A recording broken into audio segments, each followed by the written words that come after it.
Hello, hello, hello. Hello, hello.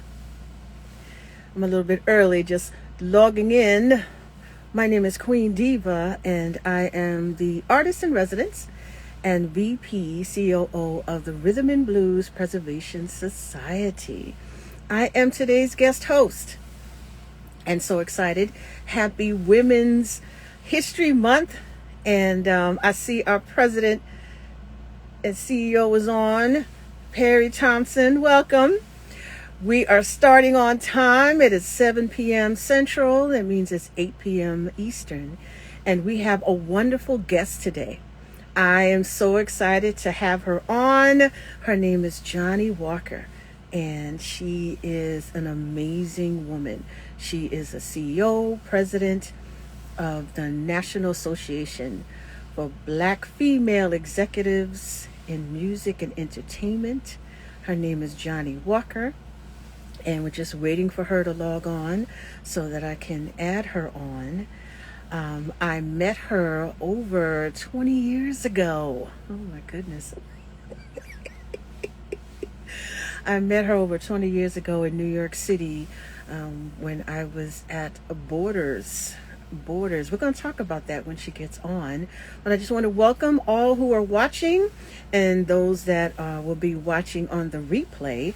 Again, my name is Queen Diva. Hey, I see that she is here, and I am the VP COO of the Rhythm and Blues Preservation. And we are going to interview the president of NABFEM.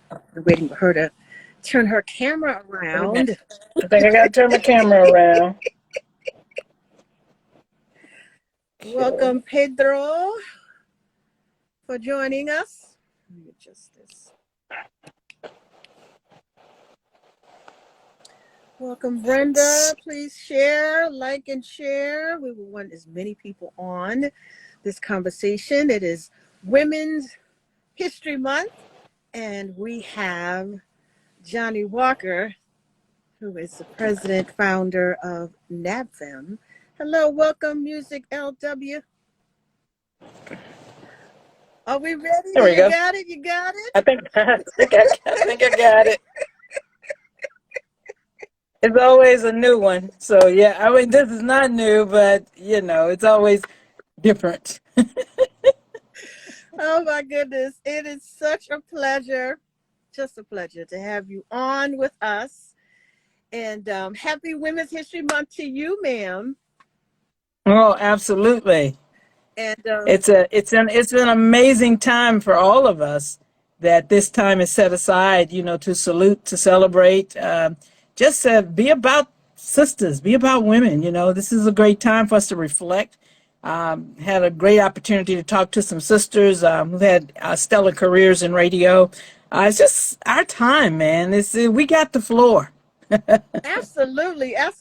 Looks like we got Houston in the house. We got Houston, Jersey in the Texas, what's house. This is up? wonderful. Judge in the building. I love it. So, Johnnie, we're going to start from the beginning for those of you, and I don't Okay. even know how that's possible, but for people that don't know you, we're going to start from the beginning. So, Johnnie Walker, Okay. your beginning in the music industry, I believe, started in radio. Was it radio was the beginning? Yeah, it was in country. Actually started in country radio. I was a country music DJ for about 6 years, and went from that to because I just man, I wanted to play Michael Jackson so bad. I want to play Michael Jackson so bad. It was like a disease, but it was a country radio station, and so we stayed there because that helped me to realize my dream of being in radio. It's just I wasn't playing black music, but you just gotta be focused. You have to be focused, and that I believe that for me, being focused on radio, so to speak, but just always had my eyes on that black radio station. One day. Absolutely. And that's definitely a lesson for people. If you want to get in where you fit in. do Yep. well, Yep. and network your way to where you want to get, So how long did you do country radio before you actually got to R&B radio? Well, here's a funny thing about the country radio station. I used to always go to my GM and ask him, could you let me have like an hour? Just an hour? But his whole thing would always be, this is a country radio station. It is not a jukebox. You can't play what you like. You got to play what the advertisers will advertise on. We got to play what our target demographic wants to hear. And, I'd go back again and again. And here's what was the really deal breaker, or what changed my life, was he said, there are no black businesses here that would sponsor the kind of show that you want to do. So therefore, we can't do it. And I said, well, what about the white businesses that depend on black people to stay in business? And he said, well, I never thought about it like that. He said, you think they would sign on contracts? I said, well, we got to ask them. So he told me to get 3. He said, if you get 3, I'll think about it. I'll think about what we can do. So I came back with 5. I had 5 signed contracts. Wow. And he said, well, okay, so they're going to pay. I said, they're going to pay. He gave me 2 hours on his precious country radio station. He gave me 2 hours. I was coming on at 10 o'clock at night to midnight. The last 2 hours of the station, because the station signed off at midnight. So I got the last 2 hours. But the really cool thing is it just grew and grew. He came in one evening and said, well, we need to move this down to 8 o'clock. I was like, 8 o'clock? Wow, that's 4 hours. He said, yeah, but it's working. We need to move it down to 8 o'clock. So he moved it down to 8 o'clock. And before I left the station, he had moved it down to 6 o'clock. Wow. So I was on from 6 in the evening to 12 midnight on a country radio station playing R&B music. But, I just really wanted to work in R&B. I wanted to be around my people because I was that one little iota of color at that station. I didn't, it wasn't bad or anything like that. It's just that I just wanted to be at an R&B station. I wanted to be around black jocks. I wanted to learn from black jocks. I wanted to see how they were doing the things that they were doing. I just wanted to surround myself with people that was really doing big things. And that just wasn't happening at the country radio station. So I left and I went to Memphis and got a gig there. And that's really kind of, what things started for me in black radio, because I was jamming at that country station now. Which city were you in when you started in the country station? Which city were you in? I was in Grenada, Mississippi. Wow. Yeah, Grenada, Mississippi. Wow. Did it for 6 years. Man, I played Dolly Parton in the daytime and Michael Jackson at night. But that actually worked back then, because wasn't it back then they kind of played a little mix of different music sometimes, but they didn't? No, we're talking like 1978, 79 when this was. No, there was no mixing. But no mixing. Wow. There ain't no mixing. Black was black, white was white. No mixing. If you, no mixing. If you was pop, you was pop. If you was country, you was country. If you was R&B, you was R&B. If you was blues, you was blues. No mixing. No mixing. That's incredible. So when you went to Memphis, did you get to a radio R&B station, or you still? Well, yeah, that was the R&B station. Okay. It was KRNB, Magic 101 in Memphis. Yeah, that was R&B. Okay. I was happy. Okay. I wasn't making no money, but I was happy. If it ain't one thing, it's another. Yeah. The thing that was funny to me was I was just so aggressive to get to this black station. And when I got there and they hired me, man, they was paying me. I don't want to talk numbers, but I was making way more money at the country station. But I wanted to be at the black radio station. Like I said, I was happy. So I was happy. I was happy at that station because then I could meet other people that were doing what I wanted to do, and I could learn from them, and I could see how they were progressing. So it was a smart decision. Maybe financially it wasn't so smart, but it was a smart decision. So how long did you stay at the Memphis radio station? I was there.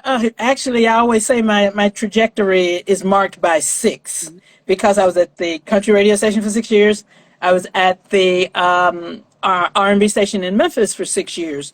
What broke it was when I went to Def Jam. I was there for 15 years. Oh God. We're gonna get to that. We're But gonna get yeah, to that. yeah, yeah. I was there. But you know what? A little something that I would share. I was there. I was an announcer. I was happy, but I was unhappy because every time when we would have a meeting, every time when something would happen, it would always be, targeting females 18 to 34. Females, second primary demographic, females 18 to 34. And then it's the secondary demographic, females 35 to 50 or whatever, 30, whatever that number was. And in a meeting one day, I said, well, golly, we always targeting women. A woman should be the program director. Oh my gosh, they laughed at me. They were like, oh, women don't program. What are you talking about? And I said, well, why not? Just women don't program. And so one of the persons in the room said, okay, tell me a female programmer that you know. And for me, at that particular time, I did not know one. And I hadn't thought about it like that. But I got busy. The last 2 years that I was at that radio station, I was the program director. I was programmed for 2 years. You made history. You made history. Yeah, I'm like, okay, all right, it's going to be a program. I'm going to be the program director.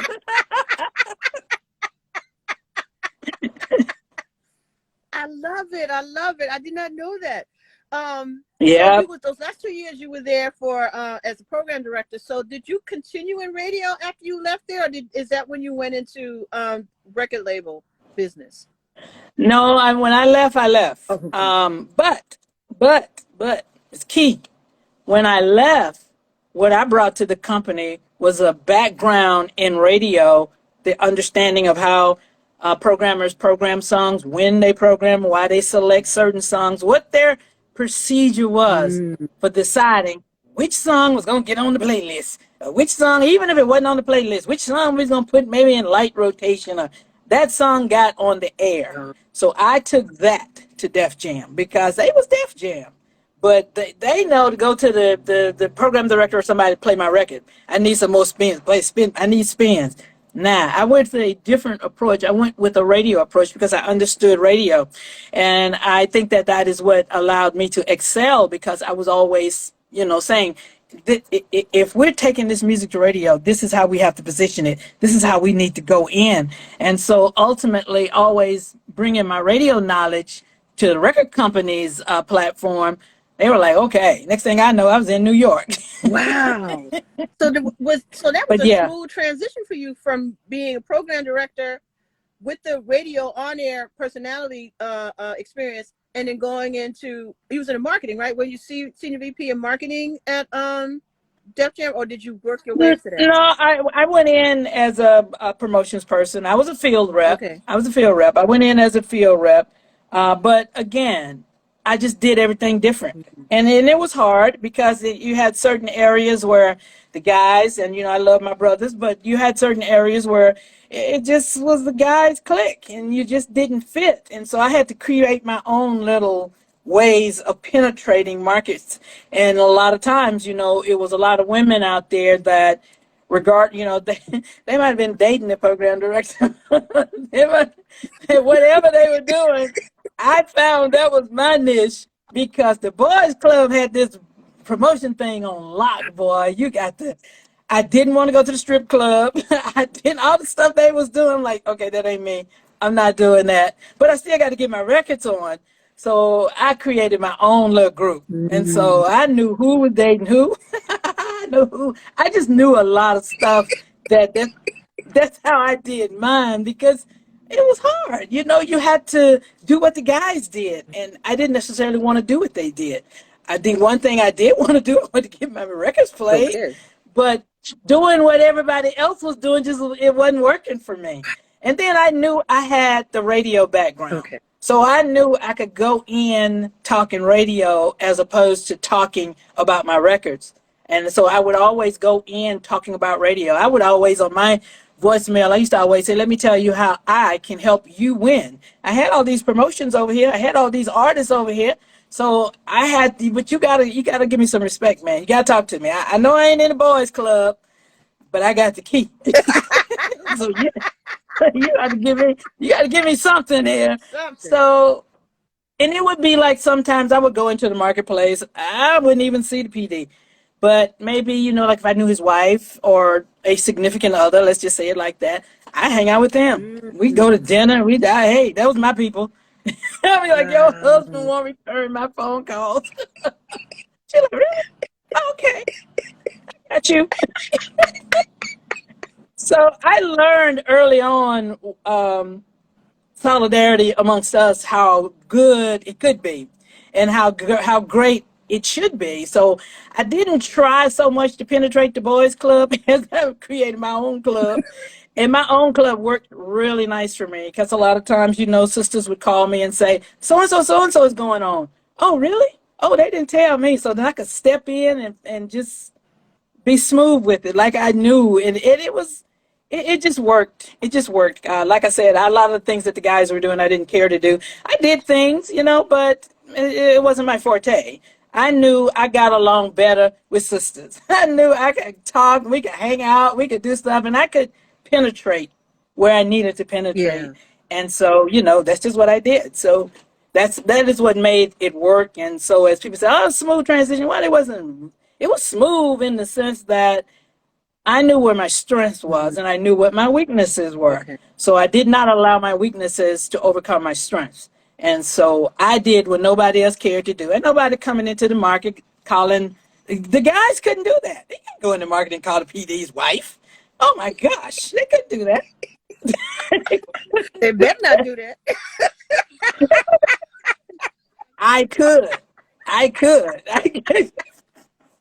I was like, okay, but I never really, I'm always have been good at managing relationships. So it's never, I never abused any relationship that I had with anyone in order to get a record played. But I will admit, So who are some of the artists that you you helped? gotta do what you gotta do, man. Who were some of the artists that you helped get started back then that are like, I guess, icons now? Oh gosh. Well, I won't say we got them started, but I will say that we were at the beginning of some of their careers. Ja Rule, Ashanti, Kelly Price.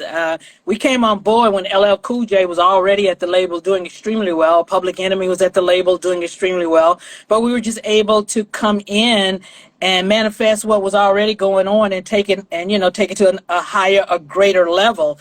We had artists that probably didn't get played on radio, but we were able to take those records in the streets and make them really popular in the streets. Because we had some songs, I'm telling you, you couldn't play them on the radio, so they were not radio material, so to speak. Okay. But lots of groups. Like I said, Kelly Price, Moke and Steph, Drew Hill was doing extremely Hmm. well as Drew Hill on another label. But when they came to us, Cisco was a star. That's right. And it was just like really pulling that particular song out and just taking it to, I mean, it was black song, it was black radio, it was pop radio, it was rhythmic radio, it was everything. That song was all over the Everywhere. place. So it's just a lot of artists. DMX, the beginning days of DMX.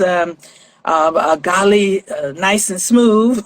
I did not Kelly Price, Allison Williams Mm. was obviously at the label when I came there, but she and I developed this crazy relationship. We're actually friends today. We talk today. So it was a really good time at Def Jam, and the music was changing then. We were kind of in that curve where hip hop music was just blasting. It was just blowing up and it was everywhere. And we were right in the middle and we had the Def Comedy Jam. So you got all your artists and your music and all the program directors that want to be on TV. Bring all of them to the taping of the Def Comedy Jam. And we had the cool Fat Farm gear. So it was like a lot of things that blended into one when we did the Nutty Professor one and the Mm. clumps and the golly, I'm trying to think of the name of the Exit Wounds with Steven Hmm. Seagal and I believe it was DMX. I know he did one with Ja Rule. It was a lot. It was kind of like I was senior vice president of promotions as it related to the music, Okay. but that was just what that said on that paper. But you're so much more Might something. be working Yeah. with a movie. I might be working with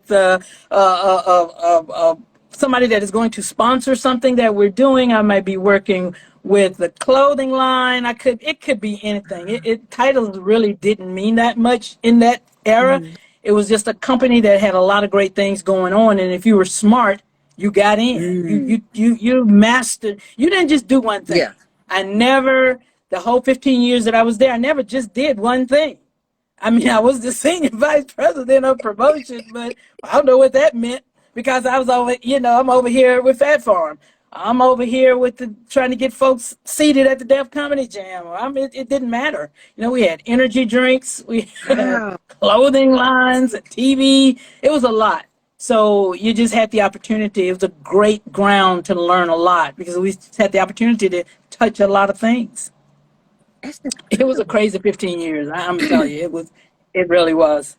So how did you manage keeping your mind right? Because it wasn't very many women in She said, so how did you like how did you manage to keep your mind right? you know what I Uh, mean? Let me tell you, I was focused, very focused on my career. I was very focused on, I was very focused on where I was trying to go. And also at that time, and somewhere in that time, I started NABFEM, and that was very important to me too. So I just was real focused. I didn't allow certain things to distract me. If I didn't get invited to some big party or something, okay, they didn't invite me. Next, I Mm-hmm. didn't really care. So I wanted to be the best damn VP that they had at Def Jam. The fact that I was a woman, I didn't want that to make any difference at all. I wanted my fingerprint, and I believe I succeeded at that because every time I'm talking to somebody at Def Jam, the first thing come out of their mouth is Def Jam. But my desire was to leave my fingerprint on that company. Mm-hmm. Johnnie Walker was at Def Jam. Now, you might not know some of the other people that was there, but I was there. And so that was important to me. So that's kind of how I kept my sanity, if you will. And, I was raised by a strong black man. I knew how to handle men. See, my mom died when I was 12. Mm-hmm. So all those years of maturing, I was with a man, and he just taught me everything. He always taught me things that to expect. He taught me what to do. He was he was my rock, and so I just knew how to handle myself and things I just simply did not accept because my dad had already laid such a great foundation for me. So it's like, okay, nope, that's not what we do over here. Mm. That's like I was speaking to someone earlier this morning.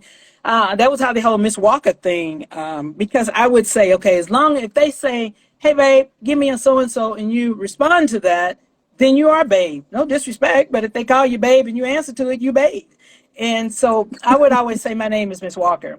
Only my very close friends, call me Johnny. So I would, in a professional setting, I would prefer you refer to me as Miss Walker.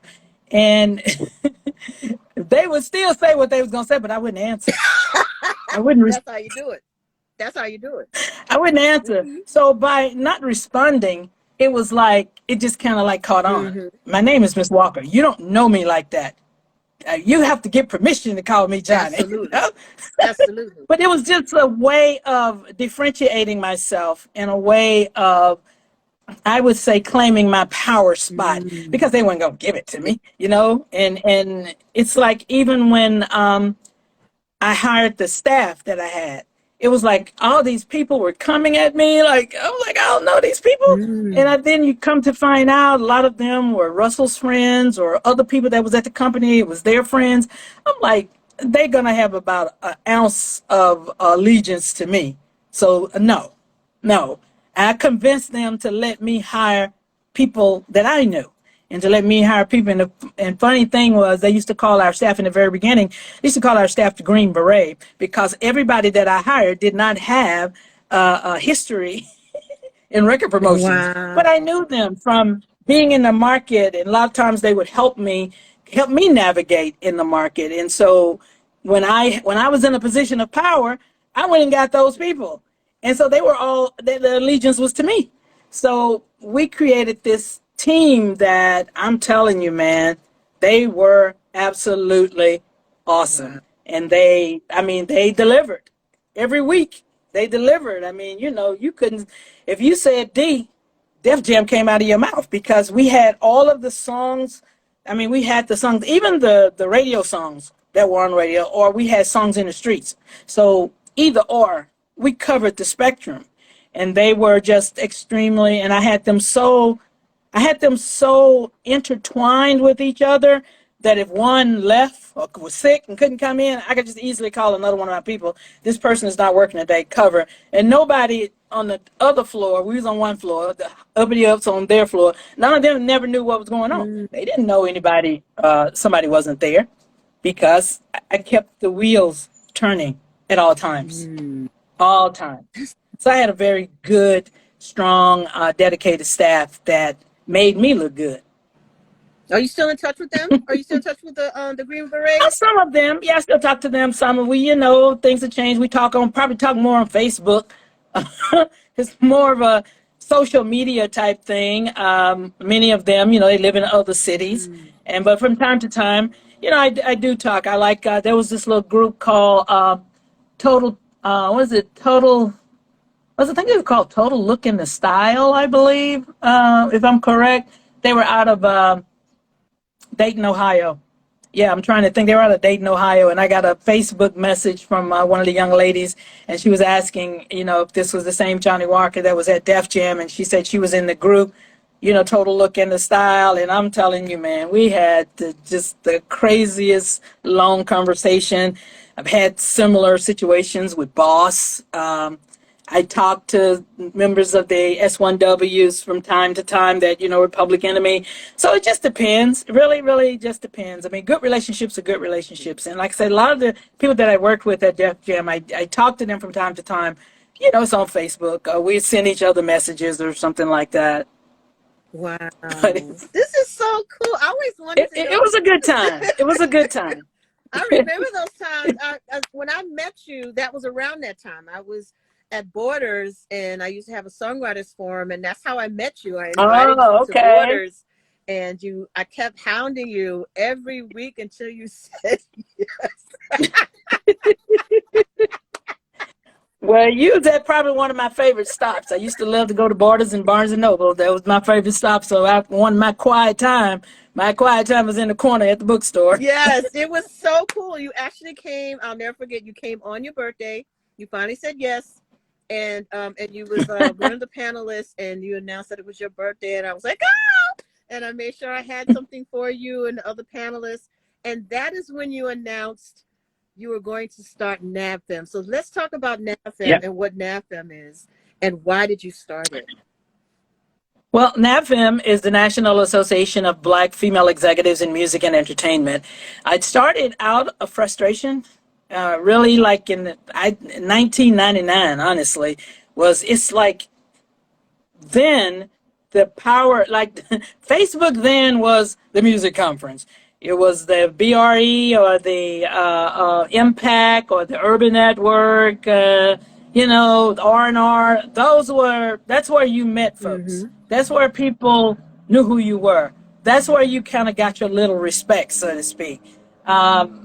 And a lot of times in those seminars, sometimes there'll be one woman up there, but never just like a lot of women speakers, so to speak. And I would always say, why aren't more women on the panel? Why aren't more women speaking?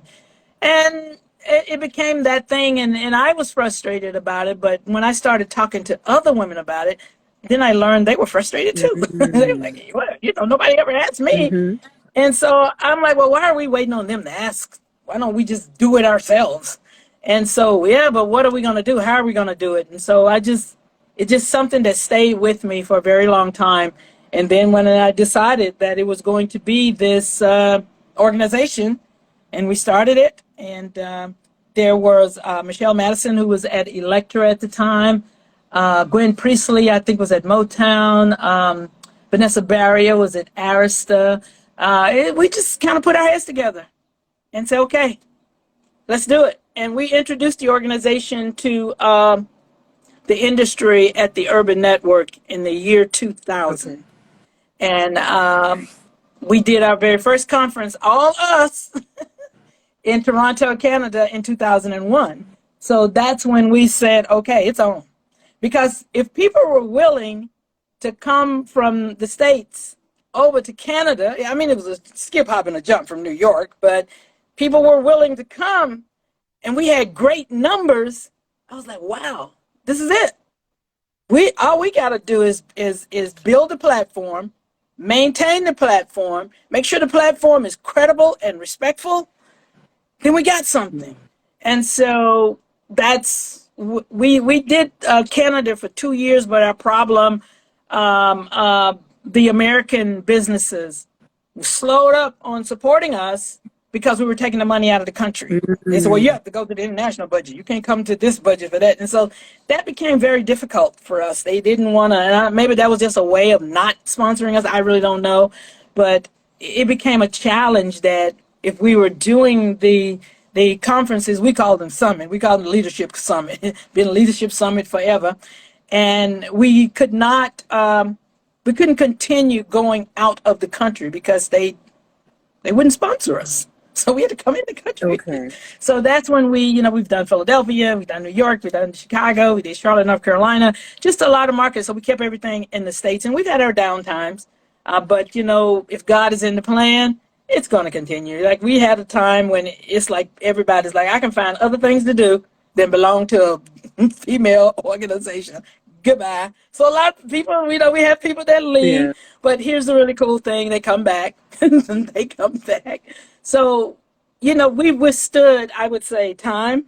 We've withstood when the stock market crashed. Oh my gosh, a lot of the partners that we had, or sponsors that we had, we lost them. We've, even last year, we've lost a lot of people because of COVID. Had so many people that said, well, I want to renew my membership, but, I had a very tough year, COVID. And what I've said to everybody that have said that to me, listen, we've all had a hard year. It's been rough. You mean more to me than the membership dues. Now, we need the membership dues. We got to pay our bills. We got to do just like any other organization. But to have that voice, to have that person's input, to have that person a part of who we are and what we're doing is way more valuable than the membership dues. We'll figure it out. Let's call Verizon and say, okay, Verizon, all of us got cell phones now. You need to come up with something so I can take that off of my members, so to speak. So it's just, we've survived the challenges, I would say, but we've had some really good people out there. I'm looking on the screen here. I see Cindy Watson. Back in the day when it was very difficult for us to even go, I think she introduced us to Bobby Brown. It was the makeup artist, not the singer.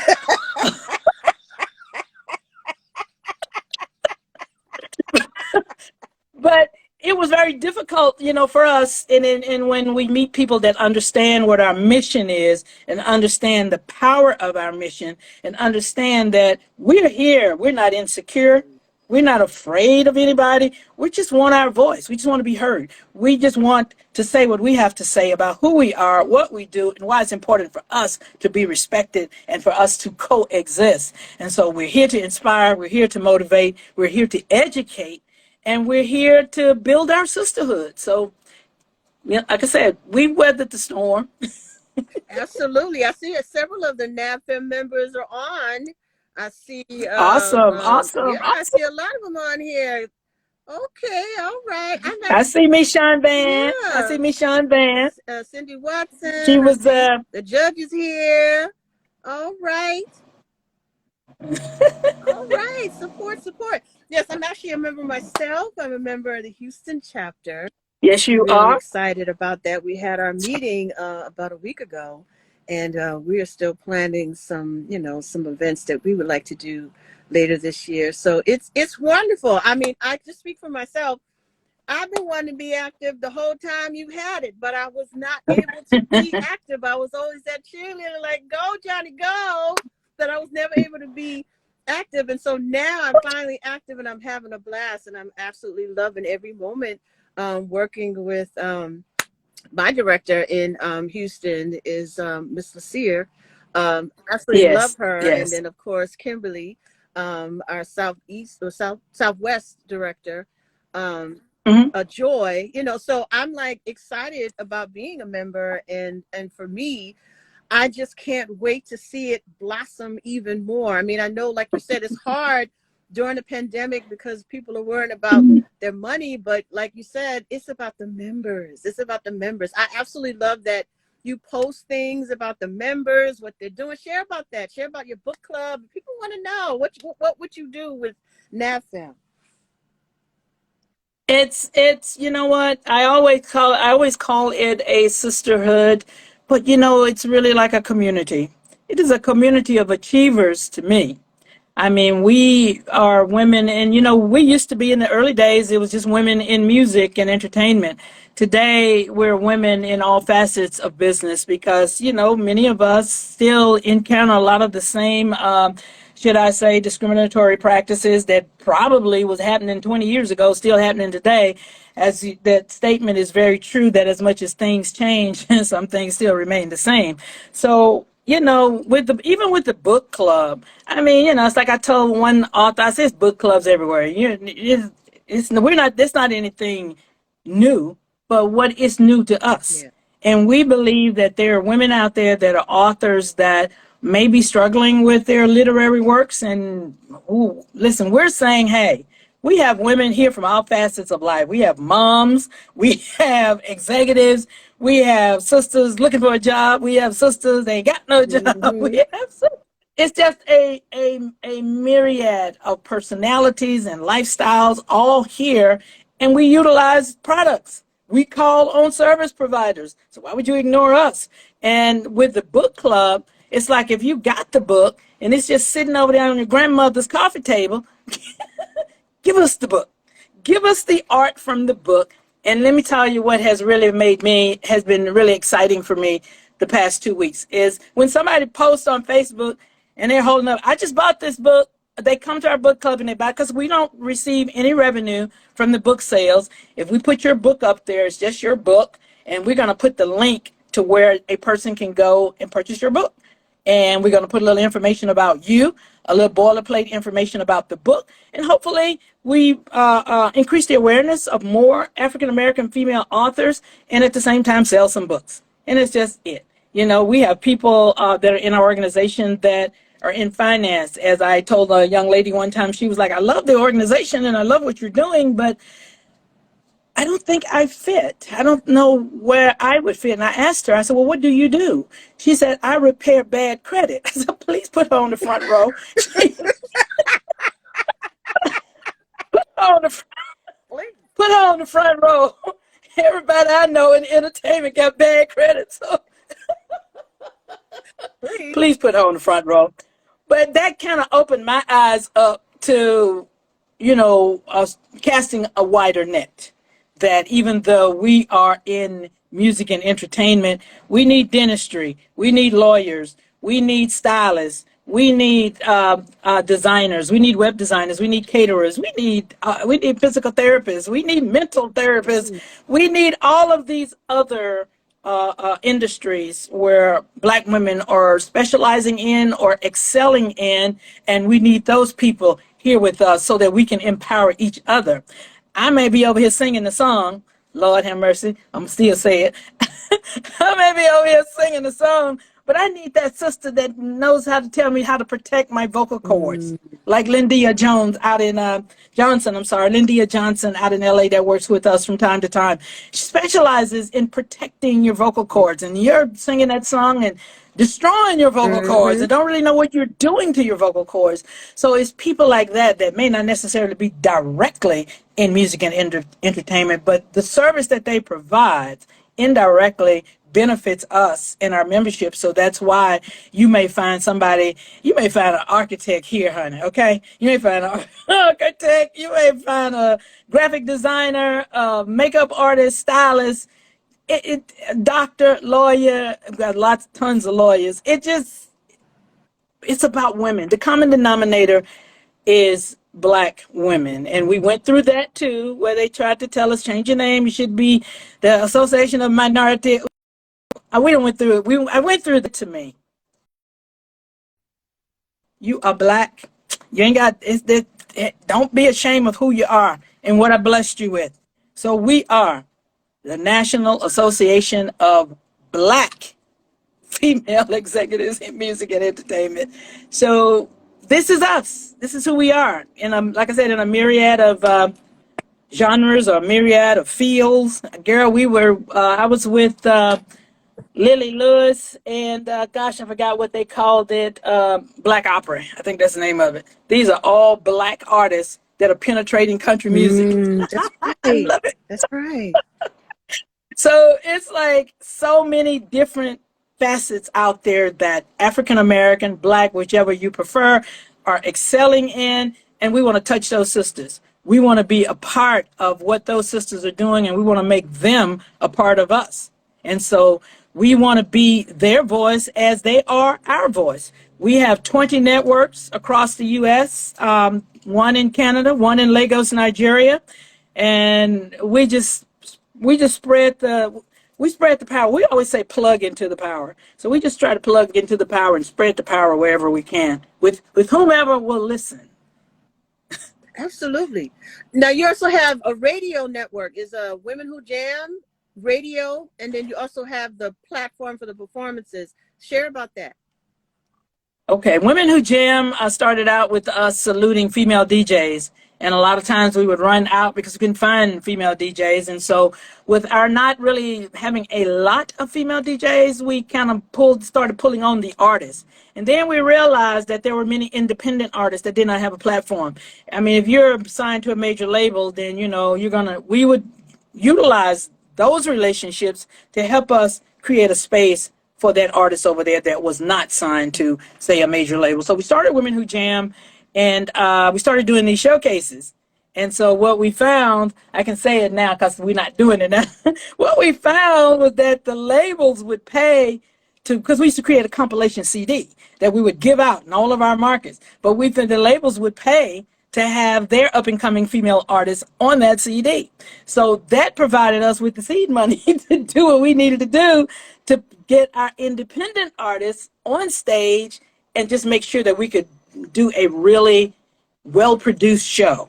And so that was the showcases. We did the showcase in New York, Chicago, just a lot of great markets that opened their doors to us and allowed us to do the showcase. The very first showcase, and I like to always say this, the very first showcase was the Sugar Bar. Oh, we went to Valerie Simpson and told her what we were trying to do with Women Who Jam and female artists and providing that platform and open doors so that they could embellish their careers, and she loved it. So the very first series of Women Who Jam showcases were held at the Sugar Bar. She used to give us a Wednesday night. We used to call it Women on Wednesday. Right. Right. Yeah, but it's what it has evolved into, because obviously we no longer do the CD. And the showcase is wherever it's not any one particular place that we do it. But what we have done to keep the Women Who Jam, dealing with COVID and all of that, to keep the Women Who Jam brand active, we do a radio show. And it started out, we had 2 stations that I was just saying, let me just play their songs. We play them on the internet, and we're going to do Women Who Jam radio. And so today we have 22 stations that air the show. Yeah, so it's you have the show. Hopefully, COVID. What's the new one? DS2 or something? I saw in the news last night. As these variants pop up, and however it goes, we're going to continue the radio show. But hopefully, we will be positioned where we can actually bring the live showcase back. We had started the showcase. We thought this was really going to be it for us. We started the showcase with the Horseshoe Casino. They had everything that we needed. And so we were going to be doing the showcases in all of the horseshoes, but COVID hit. So that didn't happen. So we're just going to watch, what the CDC guidelines are, and we're going to, be as safe as we possibly can. Make sure that anytime that we do anything, we don't put anyone in harm's way. And when the opportunity presents itself, we are going to bring the Women Who Jam Showcase back. It's coming back live. We've done them online. We've done them online now, but it's not the same. We're going to bring them back. And you also did a Battle of the States. Talk about that, how you had a Battle of the States for NABFEM. Yeah, we did Battle of the States. It was Women Who Jam. It was Louisiana versus Texas. And we had all the independent artists from Louisiana and also from Texas that joined in. And we had like Wendy Moten. I know you saw her on The Voice. We had Wendy Moten was a judge. Casmay from New Orleans was a judge. Kurt Clayton, who is the musical director for Confunction and Barcades, a lot of the legacy groups that he handles the music direction for them. He was one of our judges. So we had a good group of judges there, and it was fun. It was like probably like a 4 or 5 week thing that we did where we narrowed it down to like I believe it was like maybe 4 or 5 artists. And once we did that, when we went live, we let the artists come on to share their projects and what they were doing, and they gave us a little hint of what they was going to get when we did the actual live of the performances, and that was fun. And when they came on and did the live performances, I mean, those sisters, they came correct. I mean, it was on Facebook Live, and they were at their homes, but they prepared. They prepared for that. The Southern Soul Diamond, Danielle Renee won. She had 2 songs. One song was, I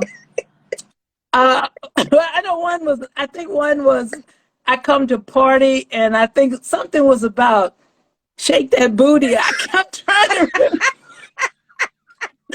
remember. They love that song. I was like, I think it was Shake That Booty or something. It was something like that. I can't remember. It was something, I tell you what, it was something about booty. And it was. Boy, they voted on that song. Like, it was like, okay. People just want to hear a good R&B song. They just, in her, I Come to Party, she just had good R&B music, kind of like what you would get, say, back in the day with Gladys and Shaka, and she just whatever that booty song was probably about as close to some of the stuff that you're hearing now, but the other stuff that she did was just good old R&B, man. People loved it. She won. They really did. Oh my goodness. Oh, it was good. It was good. So NABFEM today versus NABFEM then. What's the difference? What's the difference now? The money.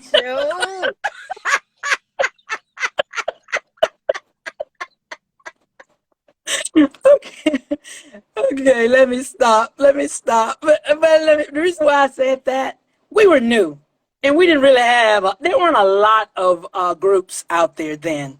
So it was kind of, we were unique in that there weren't a lot of tight-knit female groups like we were then. So it was kind of a little bit, I don't want to say easy. It was never easy, but the platform was able to penetrate a little bit better than now, when it's just a myriad of groups out there now. They're all over the place. You can go groups on LinkedIn, groups on IG, groups on Facebook, groups on Snapchat, groups on everywhere. So they're everywhere now. And then, it's just like all of the various women empowerment, this, sister empowerment, that, women supporting women. I mean, it is so many that those dollars get broken down. So the challenge for us becomes, that we should be the group of choice. This is not something that we started yesterday. This is not something that we're doing because it's popular. This is something that we were saying Me Too before the Me Too movement. We were saying Time's Up before the Time's Up movement. We were saying R. Kelly, when they would say no. All of this we were doing before, but now certain things are popular. And so you have a lot of groups out there that are coming in and, they have relationships and they're able to get the sponsorships or the partnerships, and some that we are not. So that was why I said that, money. But, I think that the problem that we addressed back in 2000, a lot of the components of that problem, though, there are some things that have changed and there are some things that have evolved. but a lot is the same. You know, we're still today in 2022. Oh, the first, what? How much more longer are we going to say the first black this or the first black A that? woman this, a You woman know, that. and it's still, I still see situations where we could be more supportive of each other and we're not. It's a lot easier to just stand back and watch somebody make a mistake or watch somebody fail when you could have helped. Yeah. You could have helped. And so that I would say the difference between NABFEM today and NABFEM yesterday, we're older. Let me say that. But I repeat, as much as many things have changed, a lot of things have remained the same. So that's why the journey continues. That's why the battle continues. The fight continues. We're still not paid equally. Still not. There's still a lot of inequalities and disparities that we deal with today. We dealt with them then and we're dealing with them Mm-hmm. now. They shouldn't be. Like it's probably, I haven't looked today, but I can just only imagine some of the questions they're going to be asking the new Supreme Court justice nominee. And some of Yeah. them, I bet it's not even going to be relevant, Mm-hmm. but I know they're going to ask them. Yeah. So it's like that, but you know, we persevere. We persevere. We know that it's a lot of people out there, especially companies, that could benefit by interacting with us and our audience. Because even though COVID, we still buying groceries, we still buying clothes, we still buying cars, we still taking Mm-hmm. trips. I'm in Hawaii right now, so we still taking trips. We still doing, what we Mm-hmm. do. So I think that we have to be more aggressive in targeting, our partners to communicate the value of who we are and what we do. Because while we are somewhat older, we open the door and open our arms to younger women. We have a program called NABFEM Amplified, and NABFEM Amplified is all about young women. Mm-hmm. You got to participate in that. It's 35 and under. I should say 30 and under. you know, that 35-year-old sister, she 25. Just like the 50-year-old sister, she 35. Said black don't crack, so she You say, can't tell amen. these days. You can't tell. It's so true. It's so true. So what we try to do is to make the organization, sometimes it's almost like a melting pot because it's us sisters that's been here. I got some sisters been here all 20 years. Mm-hmm. All 20 years they've been right here. And then there are new sisters that are just discovering us, and they're discovering that we're not insecure. I don't want your job. I don't do what you do, but we can do some things together to help each other. And so they're discovering our form of empowerment. We're not just waving the flag because it's popular to raise the flag. That's not it. The important thing is to be supportive of each Yeah. other. The important thing is to build each other. If you see a sister out there doing her thing, high five that sister. Give her a high five and celebrate her. We can celebrate each other. We can support each other. We can build each other. Just imagine how powerful we would be if the village was self-contained within us. They'd be scrambling because we build everything. It's like, I mean, I know I'm getting off subject here, but we're just very supportive of each other. And for young women out there that are viewing this right now, just understand there's a place for you at NABFEM because we have a program called Operation Dream Chaser. Mm. And what Operate Now, I haven't posted it, so therefore, people say, what Operation, what is that? Here's what Operation Dream Chaser is. There are many women out there that are chasing the dream that you have realized, Queen Diva.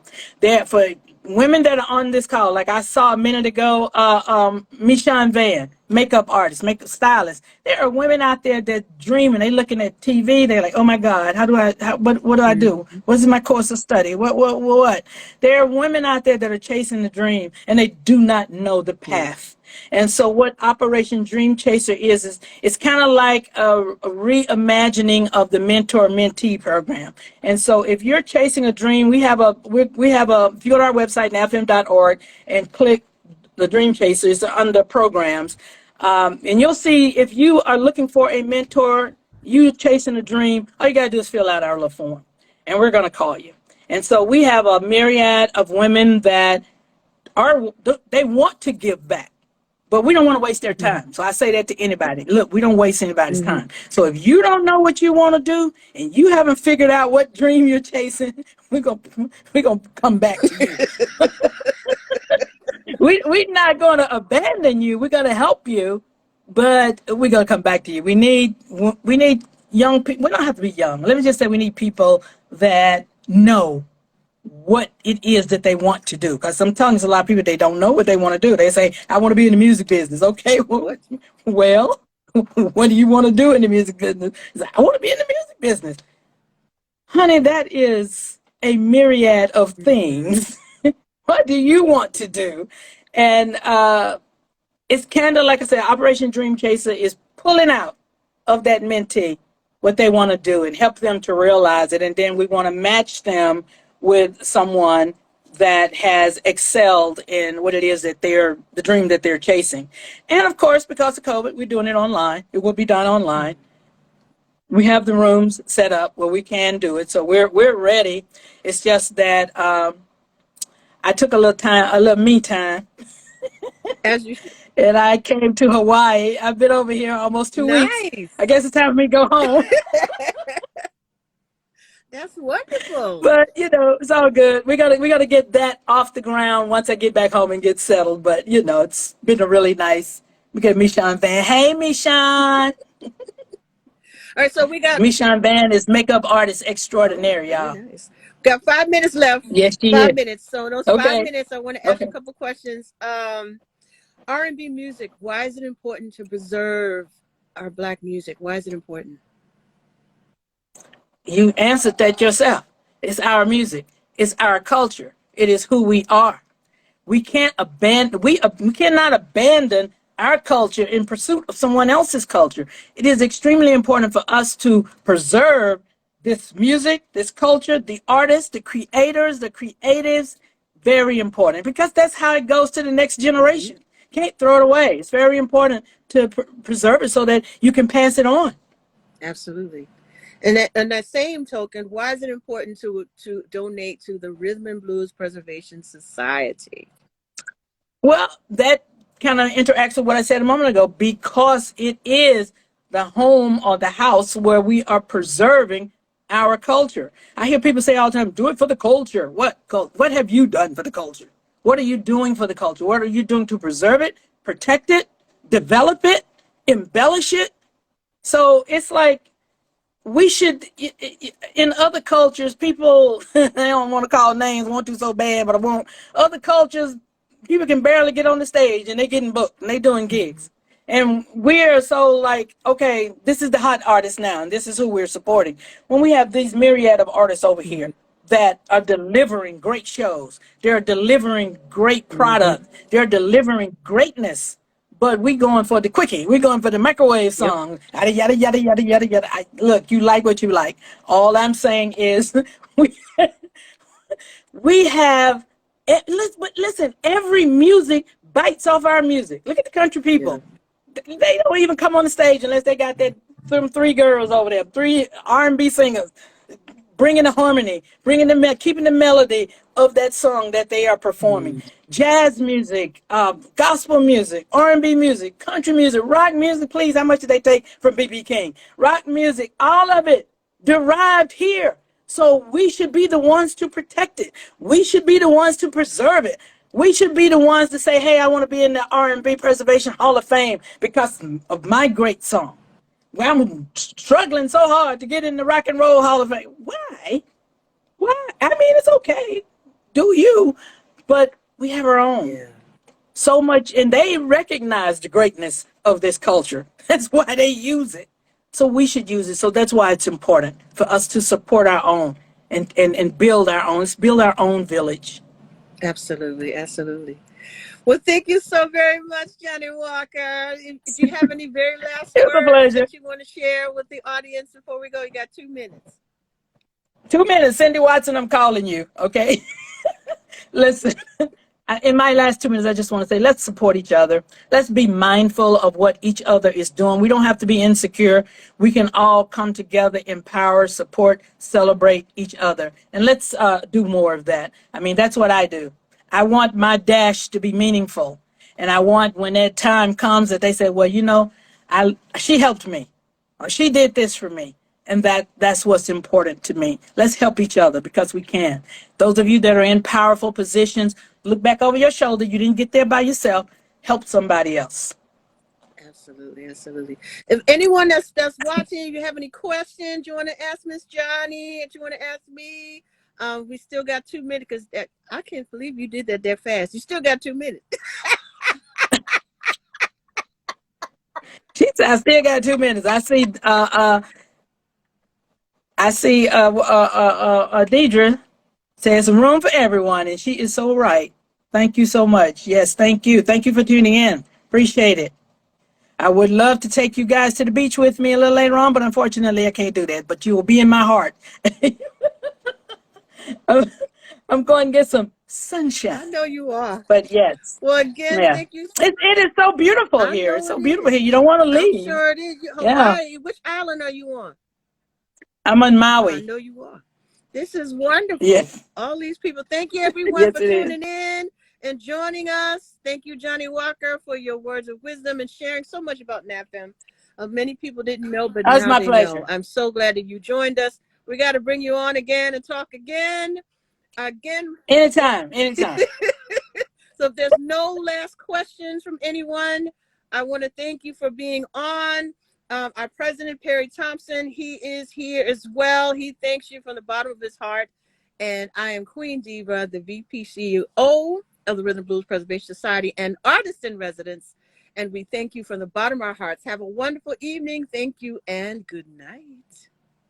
It was a pleasure.